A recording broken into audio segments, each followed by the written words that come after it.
como pedras vivas na edificação de uma casa espiritual, para serem sacerdócio santo, oferecendo sacrifícios espirituais aceitáveis a Deus por meio de Jesus Cristo.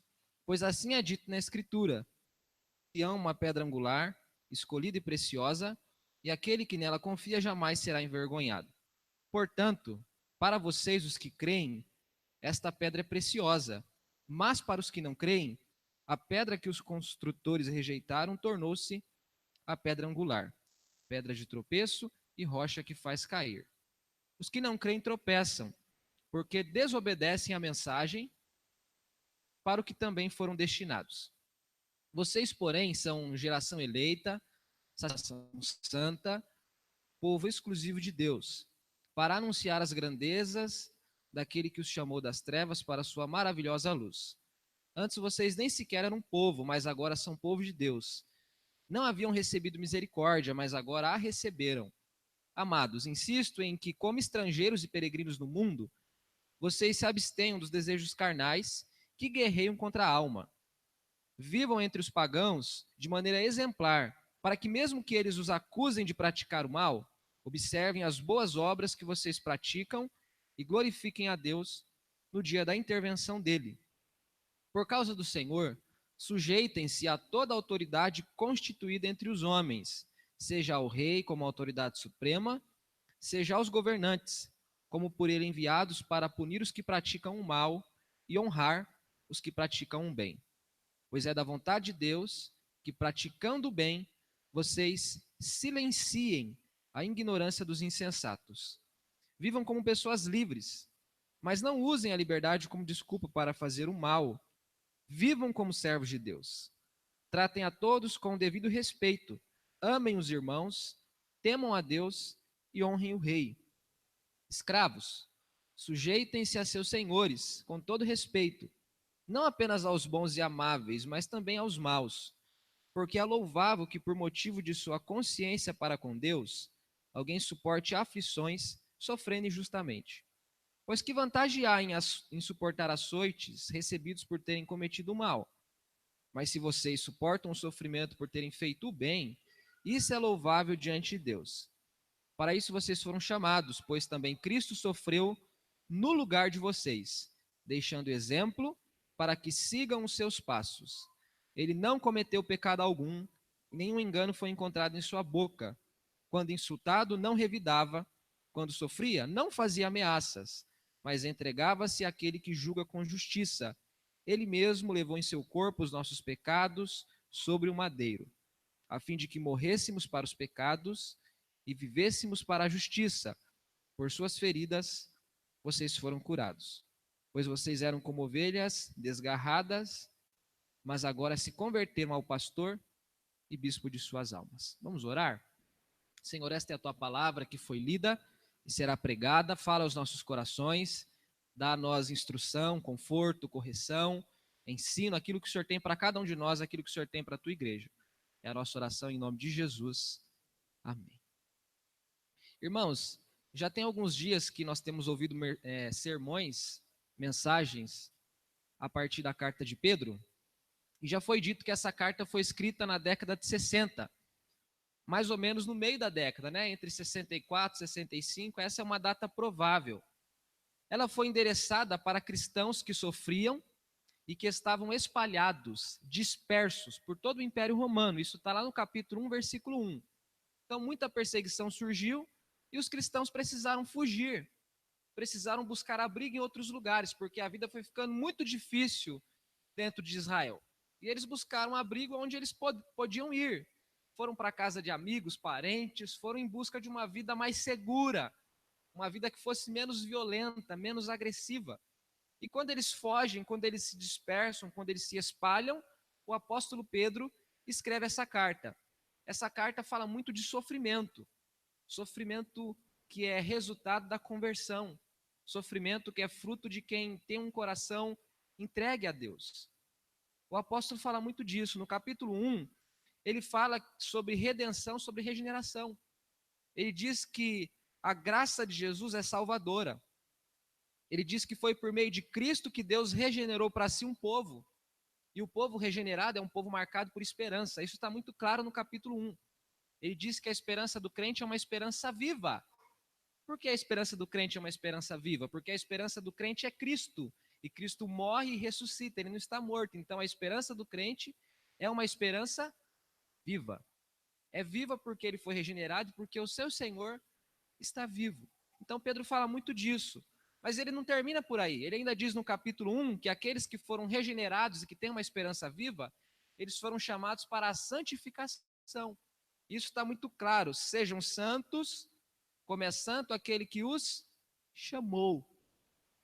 Então, um povo regenerado, um povo que é cheio de esperança, também tem um novo padrão, tem uma nova maneira de viver.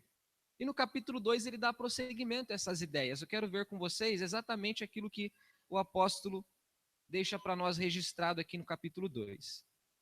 Ele fala sobre o que deixar e ele fala sobre o que desejar ardentemente ou desejar profundamente. É o primeiro ensino que esse texto nos mostra. E ele está lá no versículo 1. Diz assim, ó, portanto, já que vocês foram salvos, já que vocês foram redimidos, regenerados, já que vocês foram chamados para a santificação, porque o Deus de vocês é santo, já que vocês têm um coração cheio de esperança, não é uma esperança qualquer, é uma esperança viva, já que tudo isso é realidade, agora livrem-se de toda a maldade, de todo engano, hipocrisia, inveja e toda espécie de maledicência. Como crianças recém-nascidas, desejem de coração leite espiritual puro, para que por meio dele vocês cresçam para a salvação, agora que provaram que o Senhor é bom.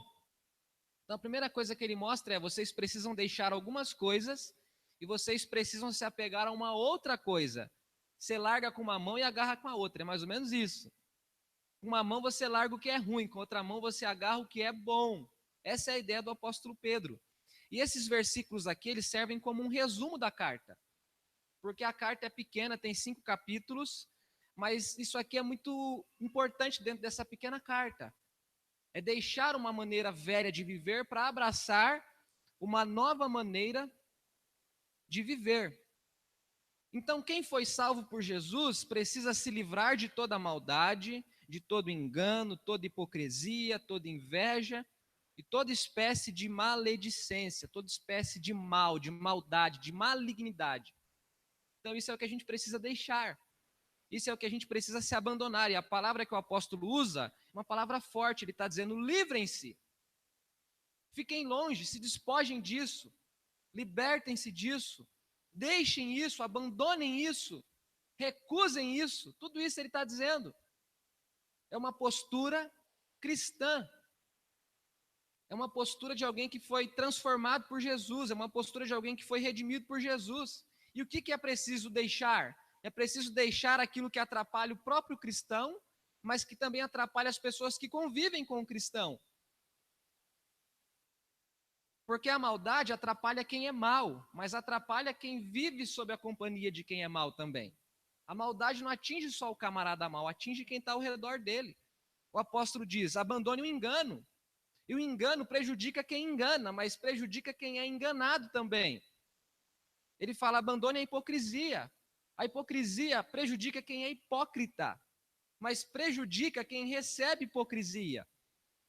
Abandone a inveja. É lógico que a inveja prejudica quem recebe inveja e prejudica o invejoso também. Ele só está falando de coisas ruins. E abandone toda espécie de maldade. Então, apesar dele citar poucas coisas, ele inclui 2 vezes a palavra toda. Porque há muitas maneiras de maldade, há muitas maneiras de engano, há muitas maneiras de hipocrisia, há muitas maneiras de praticar o mal. Então, como ele não tem tempo para falar de tudo, ele fala: abandone tudo que não presta, tudo que é mal, tudo que prejudica. Irmãos, isso aqui foi escrito para a igreja de Jesus, para os crentes que sofriam por conta da perseguição que enfrentavam, por conta da fidelidade a Deus.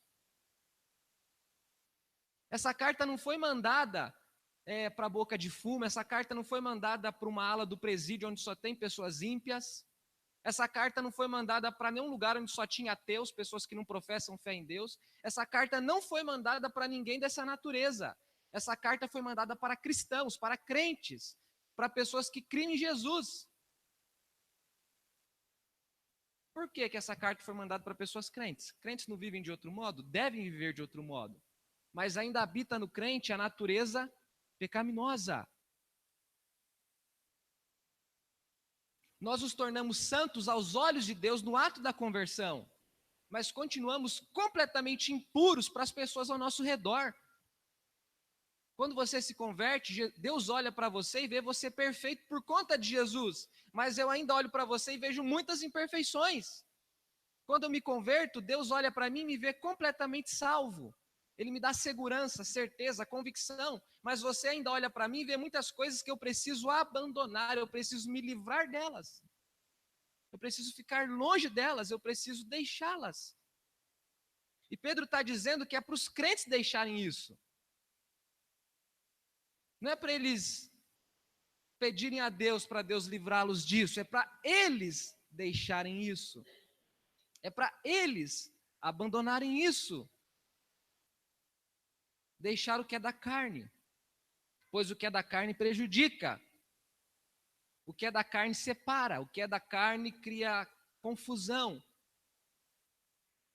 O que é da carne espalha, dissipa. O que é da carne não produz nada bom. O que é da carne é fruto do pecado. E o pecado não produz nada que é bom. Nada. A gente lê a Bíblia e isso está muito claro. Depois que Adão e Eva pecaram,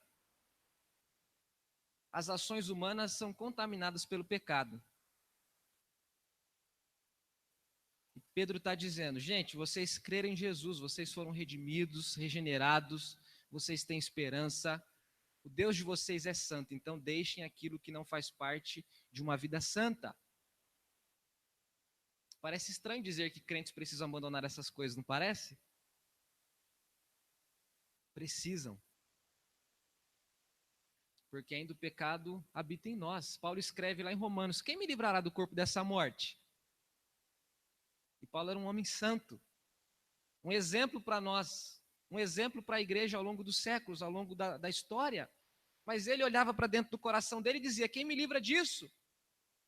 Davi é um homem segundo o coração de Deus, mas quando ele escreve o Salmo 51, ele diz, Senhor, eu tenho um coração impuro, por isso me dá um coração puro. Renova o meu espírito. Porque quem olha para dentro do coração vai perceber essas questões aqui. Então é preciso deixar, é preciso se livrar. Isso aqui mostra uma ideia de luta, de esforço. É uma coisa intensa. Quando você quer se livrar de alguma coisa, você faz toda a força possível para se livrar dessa coisa que você quer ficar livre. Não é na base do diálogo, na base da conversa, é na base da força. Eu me lembro de Jesus falando que o reino de Deus é tomado à força. É preciso muita luta, muita guerra, muita batalha. É preciso se livrar daquilo que é da carne, mas não apenas se livrar daquilo que é da carne. É preciso agora desejar de coração. Essa é a palavra que vem na versão NVI. Desejar o que de coração? O leite espiritual puro, para que por meio dele vocês cresçam para a salvação, agora que provaram que o Senhor é bom. Então, ser cristão não é apenas deixar o que é mal, é se apegar ao que é bom. Se a gente apenas deixa o que é mal, a gente fez só metade do caminho. Qualquer pessoa sem Deus é capaz de deixar o que é mal, irmãos. Mas ninguém sem Deus é capaz de abraçar o que é bom. Qualquer pessoa sem Deus é capaz de deixar o crime. Nem por isso significa que ela vai se apegar ao que é bom. Que ela vai viver baseada no amor, na justiça, na retidão, no perdão. Pedro está dizendo, vocês devem deixar, é uma ordem, livrem-se. É imperativo, ele não está dando espaço para ninguém pensar se concorda ou não com ele está dizendo. O que eu estou falando para vocês não é uma opção, é ponto final. Façam assim, vivam isso, não tem outra escolha. Mas também, do mesmo jeito, desejem, é uma ordem, o leite espiritual. Ele estabelece um padrão que é natural e que todo mundo conhece. Eu estou com o coração cheio de saudade, tem uns 20 dias já. A Jéssica foi para a casa do meu sogro com as duas crianças. E falando com ela, ela disse para mim, Júnior, o João foi desmamado, o João parou de mamar no peito. E o dia que a gente mudou para Barueri, que eu fui ali no postinho aqui esse postinho do Aldir que fala, né? Para poder fazer o cadastro para passar no pediatra. O médico que está atendendo os dois foi o mesmo médico que me atendeu e que atendeu meu irmão. E a hora que ele viu o João, ele falou: esse menino come? A Jéssica falou: não. O que ele faz da vida então? Ela falou: ele só mama no peito. Ele falou: o quê? Ele mamou durante 1 ano e 5 meses, sem comer nada, comendo muito pouco mesmo. O próprio médico falou: não é possível que esse menino só mama no peito. Gordinho assim, saudável. O leite, irmãos, é fundamental para a criança. Dá saúde, imuniza. As mães conhecem isso bem melhor que a gente, que é homem. Pedro está dizendo que é para nós provarmos do leite espiritual puro. Por que ele está falando isso? Porque Pedro foi apóstolo de Jesus, ele aprendeu com Jesus. Jesus havia dito para Nicodemos que Nicodemos precisava nascer de novo. Então, já que se nasce, a vida se inicia a partir da vida infantil. É primeira infância, 0 a 2 anos, é segunda infância, dos 2 a não sei quantos anos, pré-adolescência, adolescência, jovem, a vida adulta jovem, a vida adulta, a velhice. É o ciclo da vida, é para onde a vida segue. Pedro está dizendo: se vocês foram regenerados, se vocês têm esperança viva,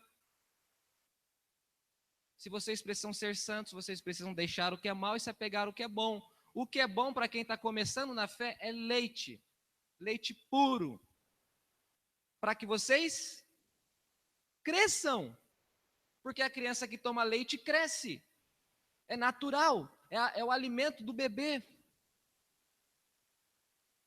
E por que você bebe leite espiritual para crescer? Porque você provou que o Senhor é bom.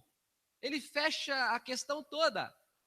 Se você foi regenerado, não tem como você viver naquela vida terrível, cheio de inveja, rancor, sendo hipócrita, cheio de engano, fazendo mal para meio mundo. Não dá para você viver nisso. Se você quiser viver nisso, não diga que você é cristão.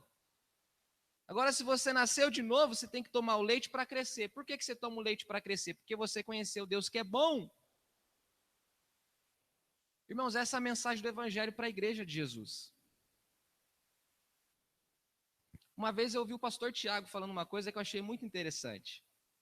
Eu guardei aquilo que ele falou. Eu não lembro se foi numa conversa ou se foi numa pregação que ele ministrou, estava presente. Mas ele falou que a gente fala muito sobre o que tem que deixar e fala muito pouco sobre o que deve fazer depois da conversão. É exatamente isso.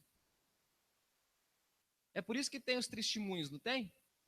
Eu matava, eu roubava, eu era igual o Lampião, botava o terror em todo mundo. E todo mundo, que benção, irmãos, que benção. Aí, agradeço a oportunidade, em nome de Jesus, entrega o microfone para o pastor. Aí fica aquela pergunta na cabeça da gente: isso é que você fazia e deixou de fazer. E o que você faz daqui para frente? É a segunda parte, irmãos. Porque crente é isso tudo, não é? É ex-corintiano, igual o Vanildo, é ex-isso, é ex-aquilo. É isso tudo. Tem que dar uma garfada, não tem? Irmãos, é isso tudo, mas o que a gente faz agora? A gente deixou de fazer isso, aquilo, matava, roubava, invejava, a lista é grande. Tudo bem, e agora? O que a gente faz agora? A vida tem que ser nova. A vida precisa ser nova, é preciso haver novas atitudes, novas ações, e não é por conta da nossa força. Pedro está dizendo que aquele povo precisava viver a partir de uma nova perspectiva, não porque eles eram bons, mas porque a graça havia alcançado cada um deles. A vida nova não é fruto do esforço, do mérito, é fruto da a graça gera força. A graça educa, a graça equipa. Transformação, ninguém consegue se livrar do pecado sem antes ter sido regenerado. Mas como ele disse que aquele povo foi regenerado, então agora eles precisam se livrar do pecado. Porque eles fizeram o quê?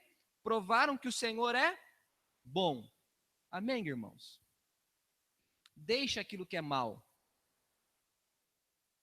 Não se engane achando que você está pronto. Eu acredito que se você estivesse pronto, você não estaria mais aqui. Enquanto a gente está vivendo é porque tem coisas para serem transformadas, ainda que nós não admitamos. Não queira ser melhor do que você é. Não venha me contar que você tem tantos anos de igreja, que você já foi isso, aquilo que você fez. Eu não quero saber do que você fez. Não importa, isso não importa.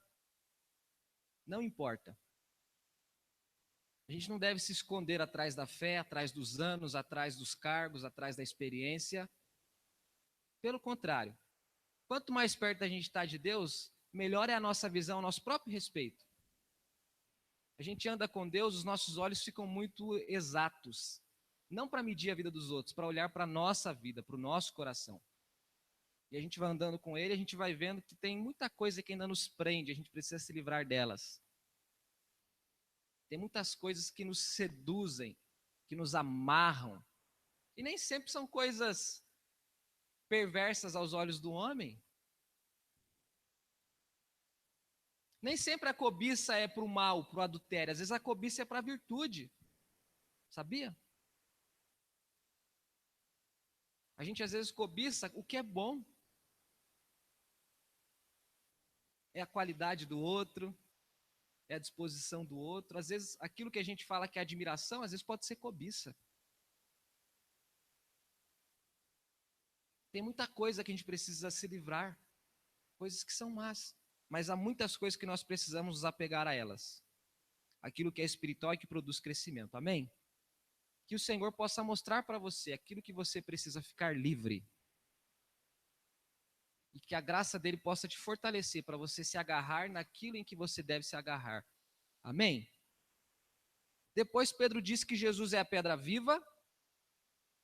E ele fala também que a pedra viva tem um povo escolhido.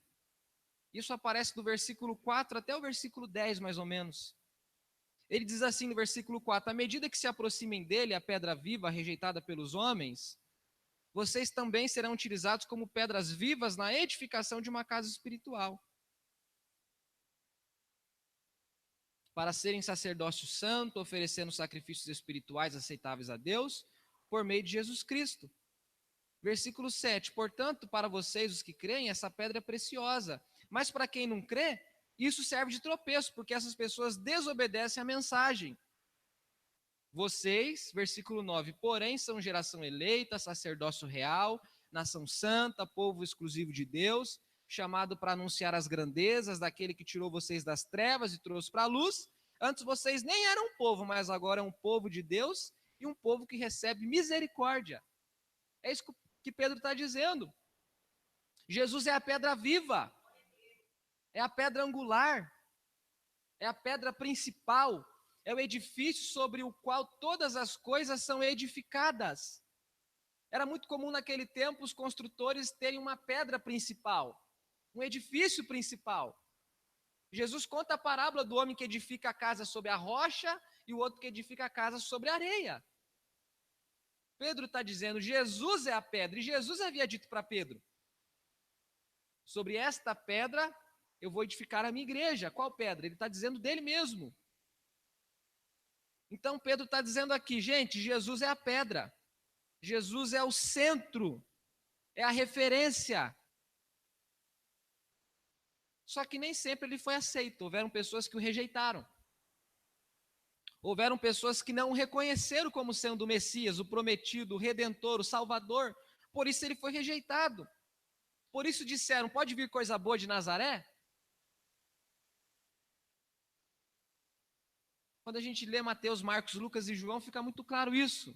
Jesus sofre rejeição dos próprios religiosos. Os mestres da lei não discernem que Jesus é Jesus.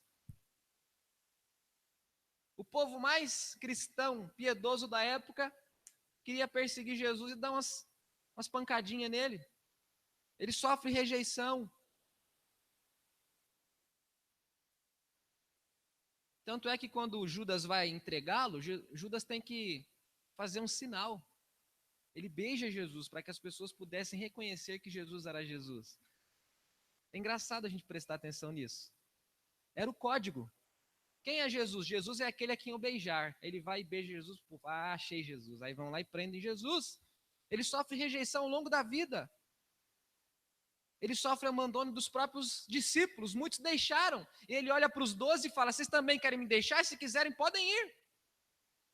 Ele sofre rejeição. A pedra angular foi rejeitada. Mas Pedro está dizendo, gente, o Antigo Testamento falou sobre a pedra angular. Versículo 6, a Escritura diz, e esse é um texto de Isaías 28, versículo 16, o que está dito lá? Eis que põe em Sião uma pedra angular, escolhida e preciosa, e aquele que nela confia jamais será envergonhado. Depois o versículo 7, tem um outro texto de Isaías capítulo 8, versículo 14. A pedra que os construtores rejeitaram tornou-se pedra angular, pedra de tropeço e rocha que faz cair. Então Jesus, a pedra angular, foi rejeitado, Jesus, a pedra angular, foi prometido nas Escrituras, e Jesus, a pedra angular, é uma bênção para quem crê, mas é uma perdição para quem não crê. Porque quem crê é salvo, quem não crê tropeça, o texto diz, por conta da desobediência à mensagem. E o povo escolhido, pastor? O senhor está falando da pedra angular, e o povo escolhido? O povo escolhido é Israel. Versículo 9, vocês, Pedro está escrevendo para a igreja que recebe essa carta, e que estava espalhada pelo império, em diversas cidades do Império Romano. Vocês são geração eleita, sacerdócio real, nação santa, povo exclusivo de Deus. Lá em Êxodo isso aparece, Deus separa Israel para mostrar as suas grandezas ao mundo. Era um povo separado. Eu não me lembro se é Hebreus que fala que daquele povo é a lei, daquele povo é o sacerdócio, daquele povo é o Messias. Tudo vem de lá. Deus escolhe aquele povo para se revelar àquele povo, para que aquele povo revelasse Deus aos homens. Por isso Pedro está dizendo, vocês são um povo separado, um povo eleito, um povo escolhido por Deus, uma nação santa, um povo que é exclusivo de Deus. E é por isso que Deus deve ser a nossa exclusividade. O presbítero Emerson pregou isso ontem. Porque nós somos exclusivos de Deus. Então, nós devemos também tê-lo como exclusividade na nossa vida, no nosso coração. Que povo é esse? O povo de Deus. Acontece que todo privilégio é seguido de responsabilidade. Toda moeda tem dois lados. Para o povo escolhido, para o povo eleito, há uma missão. Qual missão? Anunciar as grandezas daquele que nos chamou das trevas para a sua maravilhosa luz. Antes vocês nem eram povo sequer. Agora, além de serem povo, vocês são alvos da misericórdia de Deus. É o que o apóstolo está dizendo, irmãos. Para que Jesus nos salvou? Para que Jesus alcançou seu coração, sua família? Você ainda acha que Jesus te chamou, te salvou para você vir à igreja terça, quinta, domingo? Para você tirar 10% da sua renda e dizimar, e o tanto que você deseja como oferta? Você acha que Deus te chamou apenas para te dar bênçãos? Para suprir sua vida, para alegrar seu coração? Deus te chamou para tudo isso sim, mas há algo mais do que isso.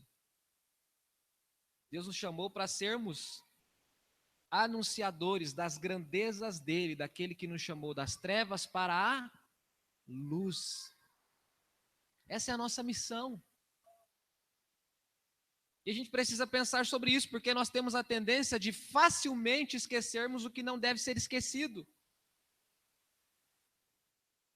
Essa semana eu recebi um vídeo no WhatsApp, e no vídeo dizia que a gente passa a vida tentando ganhar dinheiro. E quando a gente adoece, e no vídeo fala da velhice, é assim que o vídeo dizia, a gente agora gasta todo o dinheiro que a gente ganhou para ter vida. E é mais ou menos isso mesmo. A gente faz o caminho inverso, a gente troca o que não pode ser trocado. Deus nos chamou para o propósito de anunciar as grandezas dele. O povo que foi privilegiado por ser exclusivo é um povo cheio de responsabilidade. Irmãos, essa é a missão da igreja. Esse é o trabalho que nós temos por fazer. Levar Jesus aos homens, por quê? Porque nós somos alvos da misericórdia. Sequer antes nós éramos povo de Deus. Agora, além de sermos povo dele, nós somos alvos da misericórdia. Antes não havia misericórdia, agora há misericórdia para nós, é isso que Pedro está dizendo. Esse povo que crê, esse povo que é escolhido, é um povo que não tropeça. Os que não creem tropeçam, mas os que creem não tropeçam, eles andam, eles perseveram, eles terminam a jornada, eles terminam a caminhada. Os que perseveram, eles entram em Canaã, eles chegam na terra prometida. Os que perseveram findam a caminhada, apesar do deserto, apesar das escassez da vida, apesar das aflições, das tribulações, dos problemas, apesar dos pesares. Eles findam a carreira, eles terminam a jornada.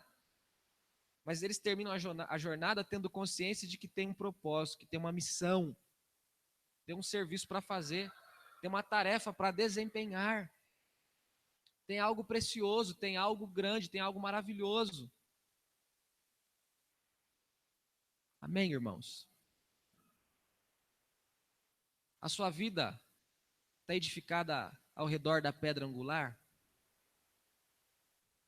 Jesus é a pedra angular da sua vida, ele é a bússola, ele é o centro, ele é a referência. Ele é aquilo que dá sentido para todas as outras coisas que você busca fazer na vida. O povo que é salvo por Jesus tem Jesus como pedra angular. Mas o povo que é salvo por Jesus e que tem Jesus como pedra angular tem uma missão. Há um conceito muito difundido no meio da igreja cristã, de que ser cristão é não ter muita coisa para fazer. Os cristãos pensam nisso. Pelo contrário, nós temos tanta coisa para fazer, irmãos. A igreja de Jesus é a igreja de um povo ocupado. Ocupado não apenas com a sua vida, com as suas coisas, com as suas prioridades, mas ocupado com aquilo que vem de Deus para nós como fonte da nossa ocupação maior.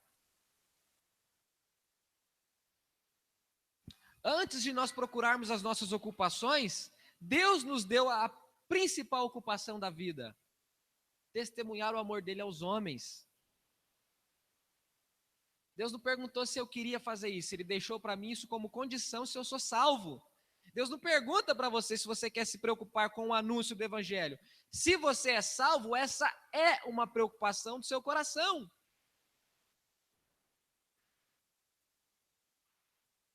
Se tem alguém que sabe quando falar, é Deus.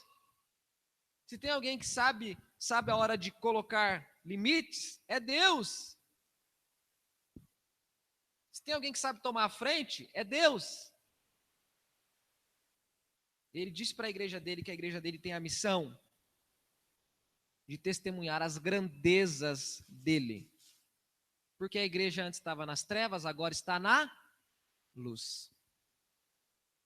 Antes ela estava perdida, agora ela foi achada. Antes ela não tinha misericórdia, agora ela é fruto da misericórdia. Ela é alvo da misericórdia. Ela é agora também canal da misericórdia.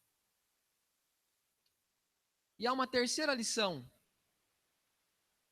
Já que tem algumas coisas que a gente precisa deixar, já que tem alguma coisa que a gente precisa abraçar, já que Jesus é a pedra, já que Jesus é a pedra e faz de nós o povo dele, como é que se vive no mundo?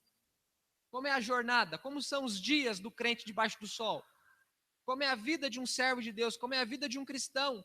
E ele começa a descrever isso no versículo 11. E ele parte de um princípio que ele resgata lá no Antigo Testamento e que está em toda a carta dele. Amados, insisto em que, como estrangeiros e peregrinos no mundo, vocês se abstenham dos desejos carnais que guerreiam contra a alma. Ele está dizendo para aquele povo, gente, vocês são estrangeiros e peregrinos. Do jeitinho que foram os pais de vocês, Abraão, Isaque, Jacó e José e seus irmãos. Um povo que não tinha pátria, não tinha morada. Um povo que habitava em tendas. Um povo nômade. Um povo que não herdou, que não tinha uma terra no primeiro momento, mas tinha a promessa de uma terra. Um povo que não tinha residência fixa, mas tinha a promessa de uma residência. Pedro está dizendo, a vida no mundo deve ser vivida a partir dessa perspectiva. Vocês não são daqui, vocês estão aqui, mas vocês não são daqui. Já que vocês não são daqui, já que vocês são peregrinos. Ele volta a falar aquilo que ele já tinha dito. Se abstenham dos desejos carnais que guerreiam contra a alma. Ele não tinha dito lá no versículo 1, livrem-se de toda a maldade. Ele está dizendo, vai passar pelo coração de vocês, vai passar pela mente de vocês, desejos carnais. E ninguém tem na mente um filtro para ficar livre de desejos carnais. Mas o Evangelho coloca um filtro nas ações para ficarmos livres dos desejos carnais. Eu não tenho poder sobre a minha mente. Eu não tenho poder sobre o meu coração. Mas Deus me dá graça para lutar contra os meus desejos, para que eles não se transformem em ações. Portanto, na palavra de Paulo, irai-vos e não pequeis. Você não é capaz de ficar sem irar, mas você é capaz de se irar sem pecar. Não sou não, pastor, você é sim senhor e sim senhora. Pedro está dizendo aqui, se abstenham dos desejos carnais que guerreiam contra a alma. Irmãos, e tem muita gente perecendo ao longo da caminhada cristã, porque não entenderam que a caminhada cristã é uma guerra. É uma batalha, é uma luta. Paulo, quando vai falar da sua vida, no final da vida, ele diz: combati o bom combate. Ele não falou, terminei meu tempo de férias, estou pronto para morrer. Ele falou, não, terminei minha guerra. Tanto é que ele havia falado das armas, da armadura do Espírito. Judas fala, batalhem pela fé que uma vez por todas foi dada aos santos. Jesus falou, estou mandando vocês para o meio de lobos. Eu não vim para trazer paz, eu vim para produzir guerra. A vida cristã é uma batalha. Que batalha, pastor? A batalha que eu faço contra mim mesmo, contra o meu próprio coração. Contra os desejos carnais que habitam a minha mente, o meu coração. Porque Satanás é astuto, ele se aproveita daquilo que cediu meu coração. Ele me faz ofertas com base nos meus desejos. E muito crente vive culpando o diabo, porque é uma maravilha culpar o diabo. Se a gente culpa ele, não sobra culpa nenhuma pra gente. Olha que coisa boa. Coisa boa, não é? É bom falar assim, foi a mulher que o Senhor me deu, Adão era esperto que só. Aí Deus foi para Eva, foi a serpente. É uma maravilha culpar o diabo. Aí não sobra nada pra gente, né? Ê, coisa boa, tudo diabo. Diabo, nem tudo é diabo, irmãos. Às vezes é o diabo do coração pecaminoso, não é? Acho que cabe mais bem isso. É preciso, irmãos, a gente entender isso. É preciso parar de transferir aquilo que é nosso para os outros. Ah, eu tenho uma raiva da minha esposa, mas é ela que faz raiva em mim. Não é ela que faz raiva em mim, não. É eu que sinto raiva dela. Ah, aquela praga no meu marido. Não, não é ele que é uma praga. É você que acha que ele é uma praga. A gente sempre fala das nossas questões problemáticas, culpando sempre o outro. É porque eu fiquei bravo com você, Jonas, porque você falou aquilo para mim. A gente sempre parte da ação de que é o outro que fez alguma coisa que, tadinho de mim, machucou quem eu sou, me feriu. Pastor, o senhor está dizendo que eu não posso me sentir ofendido? Não, não estou falando nada disso. Estou dizendo que a gente precisa assumir o que é nosso e não pôr nos outros aquilo que é nosso. Nós precisamos entender isso, irmãos. Precisamos abandonar, nos abster dos desejos carnais. Porque apesar de ser pastor, apesar de ser cristão, há desejos carnais no meu coração e na minha mente. Sim, eu não tenho vergonha de falar isso. Porque eu assumo isso para Deus. Se eu assumo para Deus, eu não tenho vergonha de falar para ninguém. Mas eu preciso lutar contra eles, eu preciso me abster deles. Amém, irmãos? E eu tenho certeza que você não é diferente de mim. Então lutemos contra os desejos carnais, é o que Pedro está dizendo. A vida no mundo, além de sermos peregrinos, é uma luta contra a carne. Versículo 12: vivam entre os pagãos de maneira exemplar, para que eles não acusem vocês de praticar o mal, mas observem as boas obras que vocês realizam e glorifiquem a Deus. Olha que bonito. Quanto tempo foi ensinado que os cristãos precisam viver separado do mundo, separado dos ímpios, como se isso fosse uma escolha geográfica. Nós devemos viver separado da maneira de viver dos ímpios e não dos ímpios. Tem até base bíblica, não tem? Torcida, ao contrário, Salmo 1, né? Não posso sentar na roda dos escarnecedores. Não é isso que o Salmo 1 está dizendo. Se você não conviver com pessoas que não conhecem a Deus, que sentido faz o versículo 9? Vocês são geração eleita, sacerdócio real, nação santa, povo exclusivo, para anunciar as grandezas de Deus, que tirou vocês das trevas para a luz. Se o seu ciclo de convivência, de amizade, de relacionamento só for pessoas salvas, você vai pregar o evangelho para quem? Pastor, o senhor prega o evangelho para a gente todo dia, todo domingo, toda terça, toda quinta, junto com o pastor Ramsés, mas é para você tomar vergonha na cara e mudar de vida. Porque você já é cristão, não é para você se converter. É diferente. Nós não podemos viver o contrário, irmãos. O versículo 12, viva entre os pagãos de maneira exemplar. Esse era o contexto daquela carta, era muita impiedade. O Império Romano era dominado por profunda impiedade. Pedro está dizendo, mesmo que haja acusações contra vocês, no final das contas as pessoas vão ver o bem em vocês, a transformação, e vão glorificar a Deus pela vida de vocês. Não é o que acontecia na igreja primitiva? Aquele povo, Atos 2,46, eu acho, eles tinham simpatia de todo o povo, e diariamente o Senhor acrescentava aqueles que eram salvos.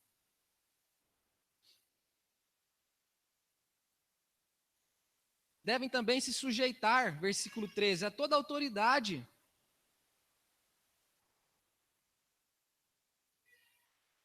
Por causa do Senhor. Você não se sujeita à autoridade por causa da autoridade. Você se sujeita à autoridade por causa do Senhor que constitui a autoridade. Porque sejamos honestos, um governante desonesto não merece o nosso respeito, a partir da ótica humana. Mas por causa do Senhor que constitui a autoridade, até um governante desonesto merece respeito. A ótica do Evangelho não é a ótica da vida. O Evangelho tem uma ética, tem uma ótica própria. Então, sujeitem-se a toda autoridade. Seja o rei, porque aquele período o Império Romano tinha o rei, tinha o imperador como autoridade suprema, seja os governantes, como por ele enviados, para punir os que praticam o mal, honrem e pratiquem o bem. Versículo 15, pois é da vontade de Deus que praticando o bem, vocês silenciem a ignorância dos insensatos. Aquele que vive corretamente silencia o insensato. Jesus falou disso, irmãos. O mundo saberá que vocês são meus discípulos, se vocês amarem uns aos outros. João 13. Versículo 16, vivam como pessoas livres, mas não usem a liberdade como desculpa para fazer o mal. Pedro está dizendo, gente, não transforme a graça de Deus, não transforme a liberdade cristã em uma carta branca para você fazer o que você quer da vida, não. Não façam isso, não. Paulo tinha ensinado isso lá em Gálatas. Paulo falou, não usem a liberdade para dar ocasião à carne.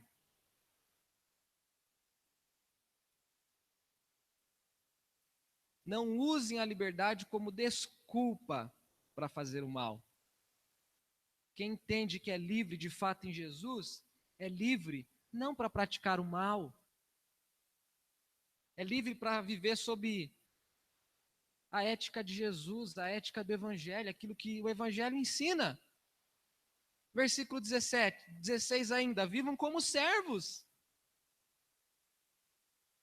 Vocês que foram salvos, redimidos, vocês que precisam deixar aquilo, abraçar aquilo, vocês que têm Jesus como pedra angular e que são povo de Deus, vocês precisam viver como servos.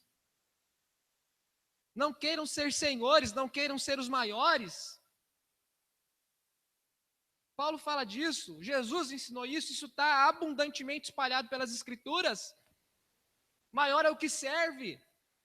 Eu não vim para servir, mas eu não vim para ser servido, mas para servir. Marcos 10:45. É assim que vocês devem viver. Era o ensino de Jesus para os cristãos, para os discípulos, para os apóstolos. E o versículo 17, irmãos, tratem todos com o devido respeito. Como é tratar todos com o devido respeito? Ele explica: amem os irmãos, temam a Deus e honrem o rei. Respeito tem a ver com amor, respeito tem a ver com temor, respeito tem a ver com honra. Quando se respeita, se ama. Quando se respeita, se teme. Quando se respeita, se honra. A vida no mundo não é só espiritual, no sentido de que eu não me importo com ninguém, só quero saber da minha vida com Deus. A vida no mundo tem a ver com aquilo que eu faço para Deus, tem a ver com aquilo que eu faço para as pessoas, tem a ver com aquilo que eu faço para mim. Ele fala para os escravos, porque era comum haver escravidão naquela época. Escravos, sujeitem-se aos senhores, mesmo que eles sejam senhores maus. Olha o evangelho que como faz, irmãos. Em outras palavras, o seu senhor é mau e não merece seu respeito, mas respeite ele, mesmo que ele seja mau. Porque é louvável que por motivo de consciência para com Deus, alguém suporte aflições, ainda que sofra injustamente. Que vantagem há em receber açoites por ter cometido mal? Mas quem suporta o sofrimento por ter feito o bem, isso é louvável diante de Deus. Cristo também sofreu no lugar de vocês, deixando-vos os exemplos para que sigam os seus passos. Pedro estava escrevendo para uma igreja que sofria profundamente. E não havia um sentido no sofrimento, se aqueles cristãos não olhassem o sofrimento a partir da fé. Era completamente injusta a vida que eles viviam, tirando o evangelho de lado. Mas no evangelho tudo faria sentido, porque Cristo havia sofrido no lugar deles. Cristo havia padecido no lugar deles. E aí Pedro termina dizendo assim: Jesus, quando era insultado, não revidava. Quando sofria, ele não fazia ameaças, mas se entregava àquele que julga com justiça. Eu acredito que não há descrição melhor do que isso, do que os momentos finais da vida de Jesus, quando ele é apresentado a Herodes, e Herodes faz acusações contra ele, os judeus fazem acusações contra ele, e o texto diz que ele ficava calado em silêncio, e aquilo perturbava o Herodes. Ele dizia: você não vai responder, meu? E Jesus, ó, quando insultado, não revidava, quando sofria, não fazia ameaças. Desça da cruz, liberte a você, liberte a nós também. Ele levou sobre ele os nossos pecados, a fim de que morrêssemos para os pecados e vivêssemos para a justiça. Ele morreu por nós para que nós morrêssemos para a hipocrisia, para a maldade, para o engano, para a inveja, para toda espécie de mal, para todo desejo carnal que guerreia contra a nossa alma. Para que vivêssemos para a justiça. O que é viver para a justiça? É entender que é peregrino, é entender que deve haver sujeição, é entender que deve haver amor, é entender que deve haver bom testemunho para que as pessoas não tenham que falar do cristão.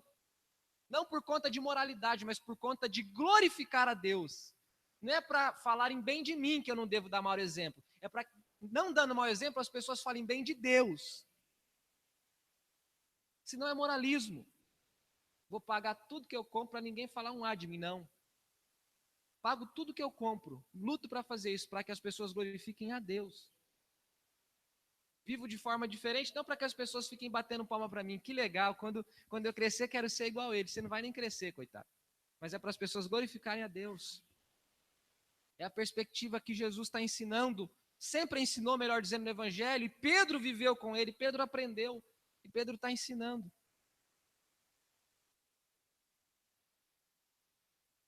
E ele termina dizendo: vocês eram ovelhas desgarradas. Pelas feridas dele, vocês foram curados. Vocês antes não tinham pastor, mas agora vocês se converteram ao pastor e bispo das suas almas. Vocês agora fazem parte do rebanho do supremo pastor, é isso que Pedro está dizendo. Sabe o que esse texto ensina para mim, irmãos? Ensina para nós, ensina para a igreja. É que há muito sofrimento na vida. Aliás, esse é o tema principal da carta de Pedro. Mas sabe qual que é o consolo que Pedro deixa para aqueles crentes? Peregrinos. Vocês podem sofrer por 10, 20, 30, 40, 50 anos, 70 anos, 80 anos se alguém tiver muita força. Mas se você está em Deus, você passa uma eternidade sem sofrimento. Você passa uma eternidade com Deus. Faça a comparação, qual que é melhor? Não dá para nascer e ficar livre do sofrimento. Depois que a gente nasce, o sofrimento abraça a gente, seja você crente ou não. Não tem jeito de correr. Se correr, o bicho pega, se ficar, o bicho come. Não dá para correr, não dá para escolher. Mas para quem foi regenerado, é alguém que é peregrino, é alguém que não é daqui. Amém? Se você não é daqui, aquilo que é daqui não deve satisfazer seu coração. Ainda que o seu coração é pecaminoso, mas mesmo tendo um coração pecaminoso, você tem um espírito reto. A conversão, a santificação, a transformação, há evidências da salvação. A vida aqui é assim. Como é que você está vivendo sua vida?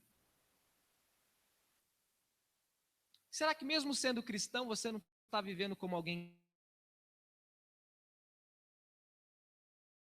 que é ímpio de coração? Está buscando sentido para a sua vida naquilo que é daqui.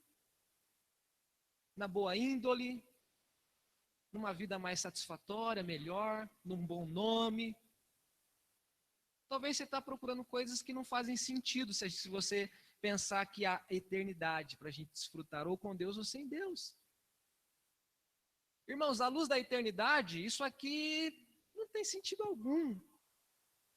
Se você pensar que depois da sua morte, ou você fica com Deus, ou você fica para sempre sem Deus, muita coisa que você faz aqui, você não faria nunca mais. Nós precisamos preencher o nosso coração desse sentido, desse significado.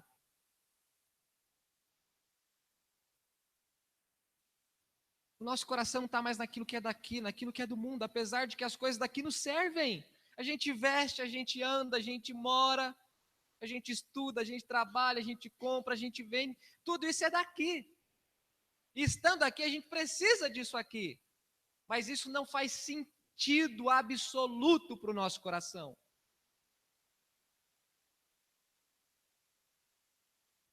Isso não preenche mais a sua vida. Você vai precisar dessas coisas? Vai precisar. É pecado ter essas coisas? Jamais. Aliás, é Deus quem dá tudo a todos. Se você tiver tudo isso e muito mais, quem te deu foi Deus. Então não é ruim em si. Mas você pode fazer um uso muito perverso de tudo que Deus pode te dar. Você pode até pôr no lugar de Deus aquilo que Deus te dá. Você pode pôr a criatura no lugar do Criador. Você pode pôr a coisa criada no lugar do Criador. Você pode inverter tudo. Feche os seus olhos, vamos orar. Se Deus te salvou, se Deus te regenerou, se Deus redimiu seu coração, se Jesus te dá a esperança, se Jesus é a sua esperança, se Deus é santo e exige santidade de você, livre-se de toda maldade. Mas desejem com coração puro leite espiritual para que vocês cresçam, porque vocês encontraram o Senhor. Jesus é a pedra angular, vocês são um povo escolhido, mas não há apenas privilégio, há responsabilidade.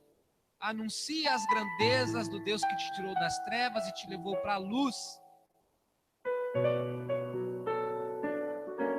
Mas vocês vivem aqui, mas vivam como estrangeiros. Não fixe em residência aqui. Saibam que aqui é tudo passageiro. Aqui a gente vive como Abraão, como Isaac, como Jacó, a gente mora em tendas. A nossa morada não é fixa. Jesus disse: não ajuntei para vocês tesouros na terra, onde a traça e o ferrugem consomem, onde o ladrão rouba. Acumulem, ajuntem tesouros nos céus, onde não tem traça, não tem ferrugem, não tem ladrão, não tem nada que possa roubar o seu tesouro. então deve haver sujeição, deve haver bom testemunho, deve haver respeito que se expresse em amor, em temor, em honra. É a vida que a gente vive aqui, banhado pela misericórdia de Deus, que levou sobre ele as nossas feridas e trouxe para nós cura. Um dia não tínhamos pastor, hoje há um supremo pastor e bispo das nossas almas. Vamos orar? Feche os seus olhos. Senhor, obrigado. Obrigado porque no meio do sofrimento há salvação. O teu povo não sofre apenas, o teu povo é alvo da salvação. Obrigado porque no meio do sofrimento, Senhor, há uma nova vida para nós vivermos.